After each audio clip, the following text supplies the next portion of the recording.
খুব উপকার পেয়েছি মা। আমি আমার মানে বাড়ি করার পর এত বিপদে পড়েছি যে আমার কোনো মানে রাস্তা ছিল না, তোমার কাছে এসে আমি মুক্তি পেয়েছি। আর আমার হ্যাঁ মা, আমি এই নিয়ে 3বার এলাম। আর আমার স্বামী তো খুবই ভালো আছে, মানে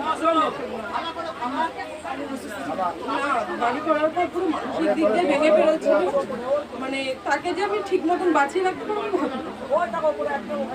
কোথা থেকে আসছো মা? সবাই তোমরা জেনে গেছো গুতি করে মারামারি করে আজকে মনে হয় রেকর্ড করা ভিড় হয়েছে। শুধু 30 টাকা কপালে ঠেকাও তোমরা, 30 টাকা তো সামনে জানি, কারণ তোমরা বুঝে গেছো মারামারি করে যদি 30 পেয়ে যায় তাহলে তোমাদের অনেক বাঁধাগুলো মা কাটিয়ে দেয়। বলো একবার, বৃন্দাবনে চলে যাব, আমি বৃন্দাবনে চলে যাব, যিনি কৃষ্ণ তিনি কালী, যিনি কৃষ্ণ তিনি কালী, যিনি কৃষ্ণ তিনি কালী। আমাকে বৃন্দাবনে দিয়ে যাবো তো? আমার ফোন নাম্বার দেওয়া আছে। হ্যাঁ, আগামী দিনে 3বার দেওয়া হয়ে গেল। আমি কিন্তু যাবো একবার। আমি একটু থেতাম করিনি মায়ের মন্দির নিয়ে একদম। বাবা মা খুব সুন্দর। জয় কৃষ্ণকালী মায়ের জয়, জয় সোনা মায়ের জয়, জয় মঙ্গলা মায়ের জয়।